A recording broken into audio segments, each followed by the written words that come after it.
ലഹരി വ്യാപനത്തിനെതിരെ കോടിയേരി ബ്ലോക്ക് കോൺഗ്രസ് കമ്മിറ്റിയുടെ നേതൃത്വത്തിൽ നൈറ്റ് മാർച്ച് സംഘടിപ്പിച്ചു. KPCC general secretary advocate PM Niyas night March ഉദ്ഘാടനം ചെയ്തു. ക്രമസമാധാനം ഉറപ്പുവരുത്തേണ്ട സർക്കാർ ലഹരി മാഫിയയ്ക്ക് ഒത്താശ ചെയ്ത് കേരളം കൊലക്കളമാക്കിയെന്ന് അഡ്വക്കേറ്റ് PM നിയാസ് പറഞ്ഞു.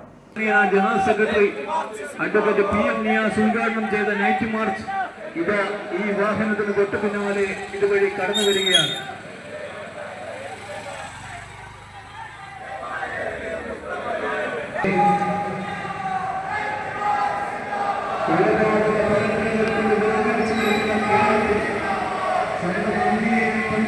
തിരിച്ചറിയാൻ കഴിയാതെ മയക്കുമരുന്ന് ലഹരിയിൽ കൊലപാതകങ്ങൾ നടത്തുന്ന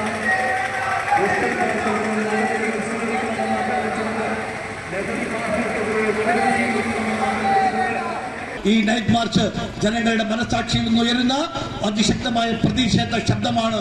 അത് പിണറായി വിജയൻ എന്ന് പറയുന്ന കരാളാസ്തൻ ഈ രാജ്യത്തെ ലഹരിക്ക് അടിമയാക്കുന്ന സംവിധാനം ഉണ്ടാക്കുന്ന കേരളത്തിലെ മുഖ്യമന്ത്രിക്കും ആഭ്യന്തരമന്ത്രിക്കുമെതിരായുള്ള ഒരു സ്ത്രീകളുടെ രോദനമാണ്, സ്ത്രീകളുടെ പ്രതിഷേധമാണ്. ഇവിടെ എക്സൈസ് വകുപ്പ് എന്ന് പറഞ്ഞുകൊണ്ട് സ്വന്തം പോക്കറ്റ് വീഴ്ച പൂർണ്ണമായും കീശയിലേക്ക് ഈ നമ്മുടെ എല്ലാ സ്വത്തും സമ്പാദ്യവും അവരുടെ സ്വന്തം പോക്കറ്റിലേക്ക് മാറ്റുന്ന എക്സൈസ് വകുപ്പിനെയും അതിന്റെ മന്ത്രി രാജേഷിനെയും എതിരെയുള്ള അതിശക്തമായ പോരാട്ടമാണ്. Block Congress committee president K. Sasidharan ഉദ്ഘാടന ചടങ്ങിൽ അധ്യക്ഷത വഹിച്ചു. DCC general secretary T. Jayakrishnan, DCC അംഗം VC Prasad, CP Prasil Babu, V. Divakaran master തുടങ്ങിയവർ സംസാരിച്ചു. Aster MIMS Hospital, we'll treat you well. Chala East, Kannur.